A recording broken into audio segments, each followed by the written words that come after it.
के मन में, एमपी के मन में, एमपी के मन में और मोदी के मन में, मोदी के मन में, मोदी के मन में। और इसलिए फिर एक बार, फिर एक बार, फिर एक बार भाइयों बहनों, ये नाता, 7 जन्म लेने के बाद भी ऐसा प्यार पाना बहुत मुश्किल होता है। जो प्यार आप दे रहे हैं, जो आशीर्वाद आप दे रहे हैं, जीवन को धन्य बना देते हैं। मेरी माता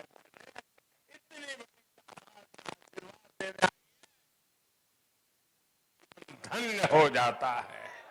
और मैं आज इस मिट्टी पर आकर के आपके आशीर्वाद से एक नई ऊर्जा लेकर के जा रहा हूं। और मेरा तो आज का दिवस ही बड़े पवित्र वातावरण में प्रारंभ हुआ। जिनके प्रति मेरी अपार श्रद्धा है, ऐसे देवतुल्य परम पूज्य विद्यासागर जी महाराज के चरणों में मुझे बैठने का मौका मिला। उनके आशीर्वाद लिए और उनके विचारों को सुनकर के मन बहुत प्रभावित हो गया। साधना में रत जीवन को पूर्णतया अपरिग्रह के सिद्धांतों पर ईश्वरीय शक्ति से जोड़ने वाले पूज्य विद्यासागर जी महाराज के विचार,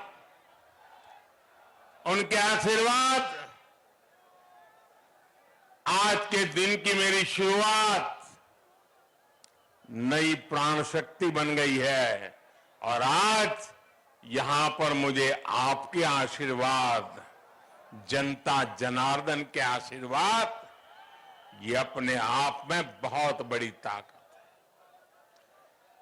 है। मैं साफ कहता हूं दोस्तों, ये जो राजनीति में गुणा भाग करने वाली एक टोली रहती है, हिसाब किताब करती रहती है, 5-10 लोगों को पूछ करके मन बना लेती है, वो जरा यहां आकर के नजर कर ले, विजय कहां होती है ये दिखता है।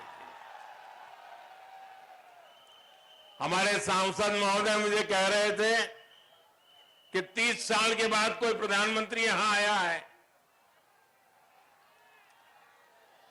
देखिए, ये सौभाग्य भी मुझे ही मिला। आपके आशीर्वाद पाना ये भी तो सौभाग्य होता है। और सौभाग्य कारण आज मैं आपके बीच आ गया।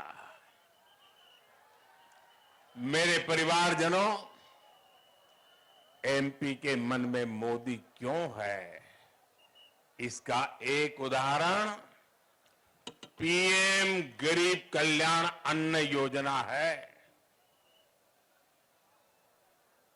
कोरोना के काल में मेरे मन में एक ही विचार चलता था कि दुनिया भर में इतना बड़ा संकट आया है, परिवार का एक एक व्यक्ति जान बचाने के लिए भय के बीच जी रहा है। बाहर जाना मुश्किल, काम करना मुश्किल, काम चलाना मुश्किल। तब मेरे दिल में एक ही विचार आया था कि मैं इस कोरोना के खिलाफ लड़ाई में जितना कर सकता हूं करूंगा। मैं हार नहीं मानूंगा, मैं पीछे नहीं हटूंगा, मैदान के जंग में रहूंगा और कोरोना से लड़ाई लड़ता रहूंगा। मेरे देशवासियों को बचाने के लिए जो करना पड़े करूंगा। और उस वेदना में से, उस करुणा में से, उस संवेदना में से मेरा पहला संकल्प बना था कि मैं इतने बड़े संकट में किसी भी गरीब के घर का चूल्हा बुझने नहीं दूंगा। मैं गरीब से गरीब का घर का चूल्हा जलता रहे, बच्चे कभी भूखे सो न जाए, इसके लिए मैं जागता रहता था। और भाइयों बहनों, कोरोना काल से लेकर के अब तक 80 करोड़ लोगों को हमने गरीब कल्याण अन्न योजना के तहत मुफ्त राशन देने की योजना चलाई। हमारे मध्य प्रदेश में करीब 5 करोड़ हमारे परिवारजन, हमारे 5 करोड़ साथी, उनको घर में ये मुफ्त राशन पहुंचा। उनका चूल्हा कभी बुझा नहीं, मां को कभी रोते बिलखते बच्चे देखने नहीं पड़े। और इसलिए भाइयों बहनों, वैसे तो ये योजना 1 महीने के बाद दिसंबर महीने में पूरी हो रही है, लेकिन मैं तो गरीबी से निकला हूं। गरीबी क्या होती है वो मुझे किताबों में नहीं पढ़ना पड़ता है। मैं गरीबी को जी करके आया हूं। मैं गरीब के दर्द को महसूस करता हूं। और इसलिए आपके बेटे ने, आपके भाई ने एक बहुत बड़ा निर्णय मन में पक्का कर लिया है। दिसंबर में जब योजना पूरी होगी तो मेरा निश्चय है कि आने वाले 5 वर्ष के लिए फिर से एक बार मुफ्त राशन की गारंटी देंगे हम। 5 वर्ष के लिए। मैं आपका बहुत आभारी हूं। ये सुनकर के आपके अंदर जो चेतना आई है, मेरा निर्णय सही होगा, ये आपके आशीर्वाद से दिख रहा है।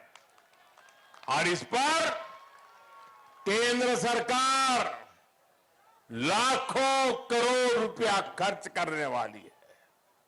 आप याद कीजिए, 2014 से पहले कांग्रेस का एक घोटाला, हर घोटाला लाखों करोड़ों का हुआ करता था। अब भाजपा सरकार में घोटाले नहीं होते। गरीब के हक का जो पैसा हमने बचाया है वो अब गरीब के राशन पर खर्च हो रहा है।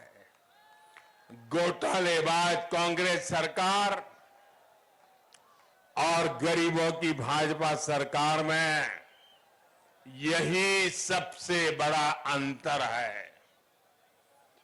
मेरे परिवारजनों, हमारे आदिवासी परिवारों में लखन कुंवर जी के मंदिर में पूजा अर्चना से खेती शुरू करने की मान्यता है। सिवनी की यह पुण्य भूमि शहीद बिंदु कुमारी, रानी दुर्गावती और राजा शंकर शाह की धरती है। मां भारती की रक्षा और हमारी संस्कृति की रक्षा में हमारे आदिवासी वीर वीरांगनाओं का योगदान यहां कण कण में दिखता है। लेकिन कांग्रेस ने बीते दशकों में भारत की आजादी का सारा श्रेय सिर्फ एक ही परिवार के नाम कर दिया। कांग्रेस के लिए अपने एक परिवार से बड़ा कोई और है ही नहीं। जहां कांग्रेस सरकार में रहती है वहां सरकारी योजनाएं, वहां के रास्ते, अरे गलियां भी, सब कुछ उसी परिवार के नाम कर दी जाती है।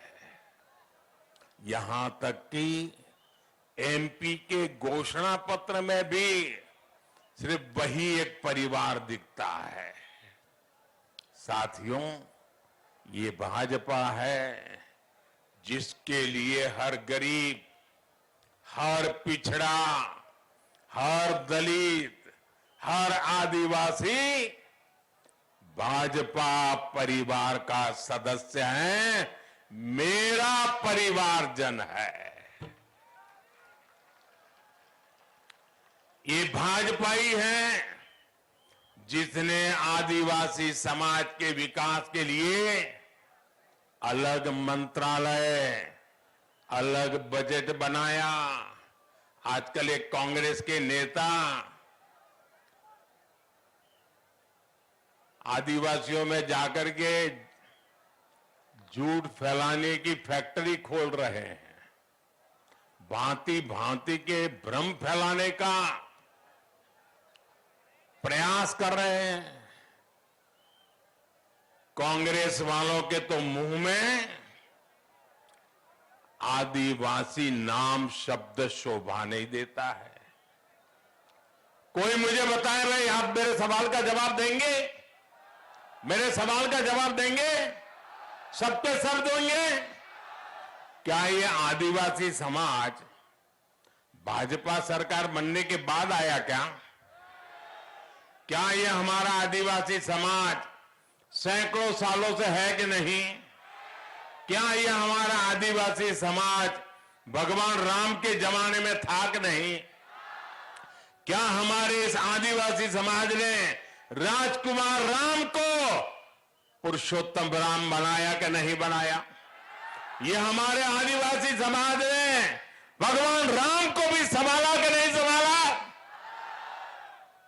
आदिवासी समाज इतना पुराना है, लेकिन ये कांग्रेस वालों को 5-5 दशक तक दिल्ली में राज करने के बाद आदिवासी शब्द नहीं सुना था उन्होंने। आदिवासी कहां रहता उसका पता नहीं था। उनको कभी विचार नहीं आया कि जनजातीय समाज के कल्याण के लिए विशेष ध्यान देने की जरूरत है। पहली बार जब आप सबने अटल बिहारी वाजपेयी, भाजपा के नेता को देश का प्रधानमंत्री बनाया,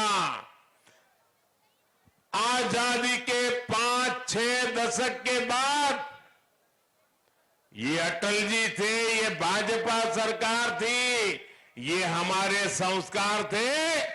हमने आदिवासियों के लिए अलग मंत्रालय बनाया। भारत सरकार में पहली बार जनजातीय लोगों के विकास और प्रगति के लिए मंत्रालय बना, मंत्री अलग बने, डिपार्टमेंट अलग बना, बजट अलग लगा और उस बजट का हिसाब किताब होने लगा कि मेरे जनजातीय बंधु भगिनी का विकास हो रहा है कि नहीं हो रहा है। ये काम करने वाले हम लोग हैं। और आजकल गांव-गांव जाकर के झूठ बोला जा रहा है, आदिवासियों को भ्रमित किया जा रहा है, आंख फैलाने की कोशिश की जा रही है। मेरे आदिवासी भाई बहन, पहले आपको अंधेरे में रख करके लूटा है, अब आपको गुमराह करके लूटने के खेल खेले जा रहे हैं। मैं आपको वादा करता हूं, जिन्होंने राजकुमार राम को परमात्मा राम बना दिया, हम तो उन आदिवासियों के पुजारी हैं, भक्त हैं, भक्त। ये भाजपा है जिसने भगवान बिरसा मुंडा के जन्मदिन यानी 15 नवंबर को, अभी 10 दिन के बाद ही आने वाला है, 15 नवंबर को पूरे हिंदुस्तान में जनजातीय गौरव दिवस घोषित किया है। पूरा देश मनाएगा। ये भाजपा है जो जबलपुर में रानी दुर्गावती के नाम पर भव्य स्मारक बना रहा है। ये भाजपा है जिसने भोपाल में देश के आधुनिक रेलवे स्टेशन का नाम रानी कमलापति के नाम पर रखा। आज एमपी में पाताल पानी स्टेशन जननायक टंटिया भील के नाम पर है। छिंदवाड़ा विश्वविद्यालय का नाम राजा शंकर शाह पर है, तो मंडला मेडिकल कॉलेज का नाम राजा हृदय शाह के नाम पर रखा गया है। साथियों, ये भाजपा ही है जिसने पहली बार बैगा, भारिया और सहारिया जैसी पिछड़ी जनजातियों की सूद ली है।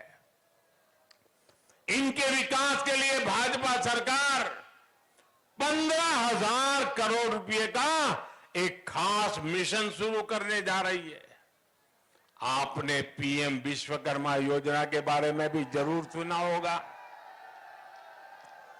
ये पीएम विश्वकर्मा योजना उन लोगों के लिए है जिनको कोई पूछने के लिए तैयार नहीं था।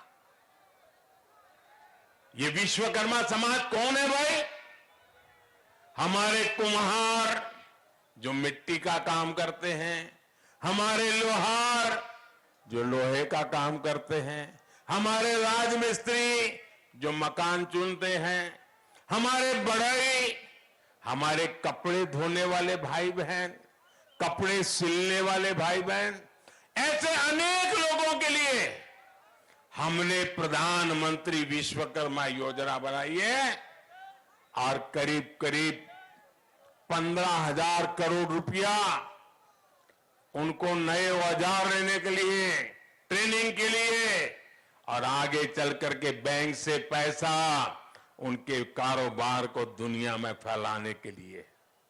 इन कामों से भी अधिकतर गरीब, दलित, पिछड़े और आदिवासी परिवार ही जुड़े हैं। इस योजना पर भी केंद्र सरकार करीब करीब 15,000 करोड़ रुपया खर्च करने जा रही है। मेरे परिवारजनों, मध्य प्रदेश में यहां कांग्रेस चुनाव नहीं लड़ रही।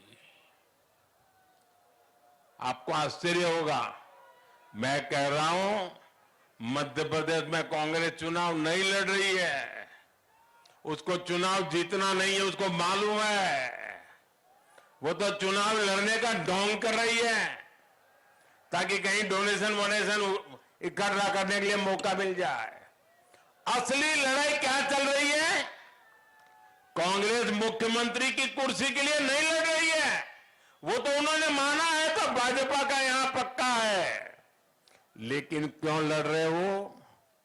वो इस बात के लिए मैदान में लड़ाई लड़ रहे हैं कि आगे चल करके किसका बेटा कांग्रेस का मुखिया बनेगा।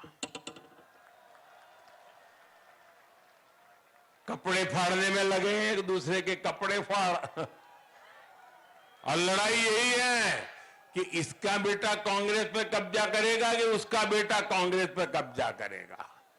यहां के दो बड़े नेता अपने अपने बेटों को आने वाले दिनों में सेट करने के लिए मध्य प्रदेश को अपसेट करने में लगे हुए हैं। जिनको अपने अपने बेटों की चिंता है, आप मुझे बताइए, जिनको अपने बेटे बेटी की चिंता है, वो कभी आपके बेटे बेटी के लिए सोचेंगे क्या? आपके बेटे बेटी का भाग्य उनको सूझेगा क्या? आपके बेटे बेटी के लिए कुछ करेंगे क्या? तो ऐसे लोगों की कोई जरूरत है क्या? जरूरत है क्या? मध्य प्रदेश के मेरा युवा साथी जो इस चुनाव में पहली बार वोट डालेंगे, उन्हें ये बात खास तौर पर समझनी होगी, कांग्रेस का ना तो अपना कोई भविष्य है और ना ही उसके पास एमपी के युवाओं के लिए कोई भविष्य की योजना है, कोई रोड मैप है। कांग्रेस के नेता आज भी, उनकी बातें सुनिए, क्या कह रहे हैं? दादा दादी ये किया, नाना नानी ये किया, और इसलिए हमें वोट दो क्योंकि वो हमारे दादा दादी थे, हमें वोट दो क्योंकि वो हमारे नाना नानी थे। जबकि भाजपा आपके भविष्य के लिए, यहां के नौजवानों के भविष्य के लिए काम कर रही है। भाजपा मध्य प्रदेश को विकसित बनाना चाहती है, मध्य प्रदेश को विकास की नई ऊंचाई देना चाहती है। आज ये जो आधुनिक सड़कें बन रही है, ये किसके लिए बन रही है भाई? ये जो आधुनिक ट्रेनें चलनी शुरू हुई है, ये किसके लिए है? ये मेरे एमपी के युवाओं का उज्जवल भविष्य बनाने के लिए है। महाकौशल क्षेत्र में जैसे जैसे आधुनिक रेलवे और चौड़े हाईवे का जाल फैलेगा, वैसे वैसे यहां नए औद्योगिक गलियारे बनेंगे। आज भारत पूरी दुनिया भर के पर्यटकों की पसंद बन रहा है। यहां तो पैंच नेशनल पार्क है, इसे मोगली का घर भी कहा जाता है। इसलिए सिवनी सहित इस पूरे जनजातीय क्षेत्र में पर्यटन आधारित रोजगारी को प्रोत्साहन दिया जा रहा है। मेरे परिवारजनों, भाजपा की बहुत बड़ी प्राथमिकता है गरीब का जीवन आसान बने, मध्यम वर्ग का जीवन आसान बने। एक समय था जब आपको छोटी छोटी बातों के लिए भी सरकारी दफ्तरों के चक्कर काटने पड़ते थे, लेकिन भाजपा ने सारी सुविधा अब आपके फोन पर ही उपलब्ध करा दी है। अच्छा, यहां जो आप रैली में आए हैं, एक काम करेंगे,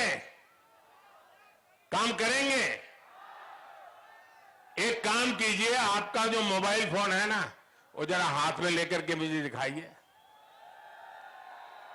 सब अपना मोबाइल फोन दिखाइए। अब आपने हाथों में फोन दिखाया है, आप जानते हैं ये मोबाइल फोन आपके पास है, उसकी कीमत किसकी वजह से कम हुई है?